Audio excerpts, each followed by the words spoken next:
ask you about, there was, right before we came on air, there was some exclusive reporting by NBC News that Trump is scheduled for a Zoom interview with the probation officer tomorrow. It's over Zoom, which I think isn't typical how it's done, although this is not a typical scenario. How do you expect this to go, and what are you watching for? Yeah, so the manner is certainly not normal. Usually it's in person, not by Zoom, but you can imagine because of Secret Service, et cetera, that accommodations have been made. This is one where Donald Trump really it's his to lose. There's nothing wrong with his telling the probation office, I didn't do anything wrong and I'm not admitting guilt and I'm planning on appealing. Every defendant has a right to do that.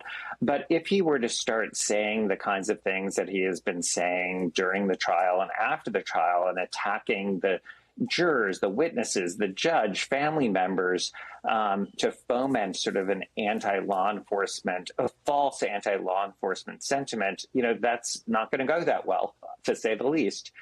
He'll also be asked a lot about his personal finances in terms of paying a fine. He'll be asked about whether he is associating with criminals. And I mean, this is sort of remarkable. It's just the kind of thing that you just focused on with your last guest. But, he's going to have to sort of discuss whether he still coordinates with Roger Stone, Paul Manafort, SteveBannon. Remember, all of those people have been found guilty by a jury and are felons themselves. So that's another area where the probation department could ask questions, and it'll be interesting to see what Donald Trump has to say about that.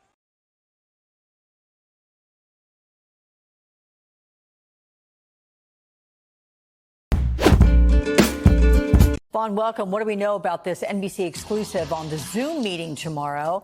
And how might the Trump team prepare for this probation interview? Because he's kind of busy for the next few hours. Please welcome the chairman of the... Right, Alex. He's going to be taking the stage here shortly in Las Vegas. I should note it's going to be more than 100 degrees here today out in the Las Vegas sun. But tomorrow, upon his return to Mar-a-Lago in Florida tonight, NBC News has learned that he will be sitting down over a virtual Zoom session alongside his attorney, Todd Blanche, with a probation officer in New York for a sit-down interview. This is where the probation officer, ahead of his sentencing on July 11th, is able to ask Donald Trump questions about his financial background, his mental state, his affiliation with other convicted criminals, and the extent to which he has any remorse about the actions that led to his conviction on the 34 felony charges. And so for Donald Trump, of course, this is a big meeting. The probation officer will then ultimately prepare a report that he or she will provide to Judge Merchan that will help the judge ultimately make the determination of what sentence he hands down to Donald Trump on July 11th.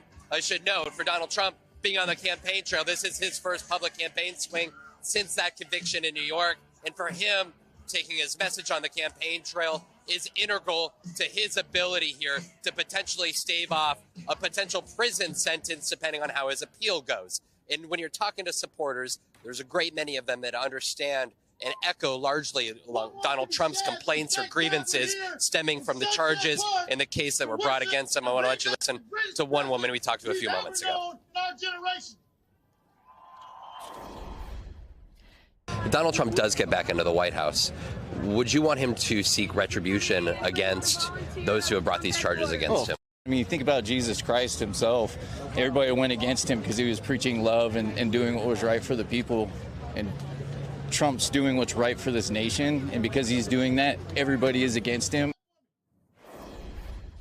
Marjorie Taylor Greene, the congresswoman from Georgia, was just on stage and mimicked what that gentleman just said, suggesting that Jesus Christ was a convicted felon and that they and the supporters of Donald Trump must do what they can over these next 5 months to ensure that he has a victory in a battleground state like here in Nevada.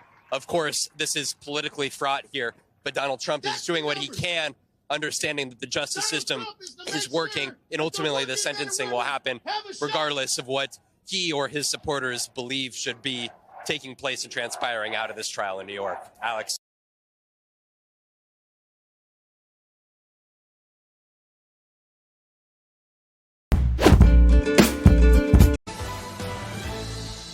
The idea that government should be telling Virginians what kind of car they must drive is just simply wrong.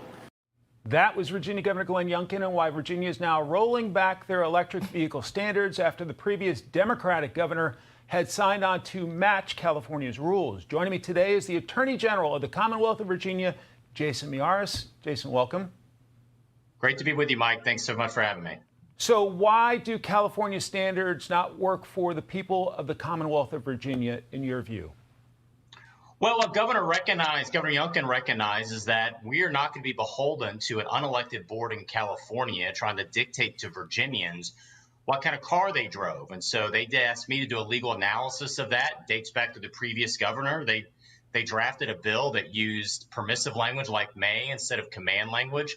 And then they referenced a section of the California code that no longer is existence, actually is going to be repealed at the end of the year. And so as a result, it was our legal analysis that this is now discretionary. And so I so applaud Governor Youngkin for wanting to make sure that Virginians are in charge of their own destiny and saying, no, we're not going to adopt what California did, in which they ban all non-electric vehicles on a graduated scale all the way up to 2035. And you won't be able to buy a non-electric vehicle anymore at a time where, as your show has reported before, the Inflation Reduction Act under Biden had $1.7 billion to build 500,000 electric charging stations across the country. And to date, that passed in 2021. As of January of this year, they built all of one. So they are not even able to meet what they have dictated to the American people, whether it's bureaucrats in Sacramento or bureaucrats in Washington, D.C. And so kudos to Governor Youngkin for standing with Virginians and standing with common sense, and we applaud him. All right, it is political season. I don't need to tell you that. Let's take a look at the polling in the Commonwealth of Virginia. Of course, President Biden won Virginia by 10 percentage points in 2020. Our polling at this point in the campaign shows a 48-48 dead heat. What are you hearing as you travel around Virginia? Is it a tight race? Well, I mean, I think it is, because I like to say Virginia is not a blue state or a red state. It's a common sense state. And Virginians have seen what has happened, not just in Virginia, but across the country since President Biden has taken office. They've seen 8.2 million illegal crossings since the Biden administration began. That's larger than the population of 32 states. They've seen the prices of groceries are now up 22% since Biden took office. The price of gasoline has skyrocketed. Just the cost to live is so much more expensive now. And then you take in the fact that they're seeing a world on fire where weakness, not just domestically, but weakness abroad, you are seeing a international stage as dangerous as you've ever seen. And don't forget, Virginia has the highest concentration of military veterans and active duty of any state in the union. And so they know what happened with the withdrawal. I still have constituents that bring up the withdrawal in Afghanistan. The legacy media maybe have forgotten about that. Right. But they compare that to the 4 years under President Trump, a strong America, an economy where real wages were going up, inflation was under control, and America was strong both domestically and also abroad. And I think they can see the clear difference and why you see the polls so tight in Virginia. Virginia Attorney General Jason Miyares, thank you so much for your time and your analysis today. Thanks, Mike.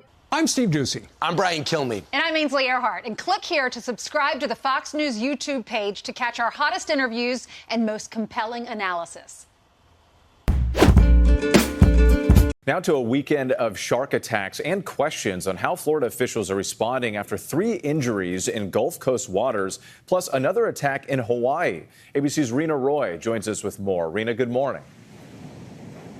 Hey, Wick, good morning to you. Well, look, shark attacks are rare, but officials are urging swimmers to stay vigilant and avoid the water at dawn and dusk with these recent incidents. This morning, authorities investigating another shark attack, this time in Hawaii. A 25-year-old woman is in serious condition after she was bitten in a boat harbor on Oahu's North Shore, a popular destination for shark tours. 3 other attacks in Walton County, Florida, also on Friday, where a 45-year-old woman and 2 teenagers, ages 15 and 17, in waist-high water were bitten just 90 minutes apart about 4 miles away, eventually causing beaches to close.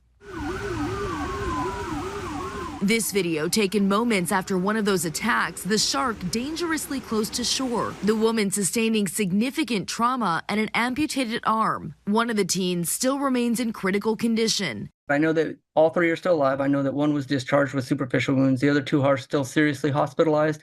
And the best word I can use is stabilized. Florida officials are now on high alert along that 26-mile stretch of beach, telling ABC News they believe that it was one 8-foot bull shark who may have attacked all three. And there are growing questions about why Florida officials didn't shut down the beaches after the first woman was attacked. We didn't see fit at the moment to close down the entire beach while we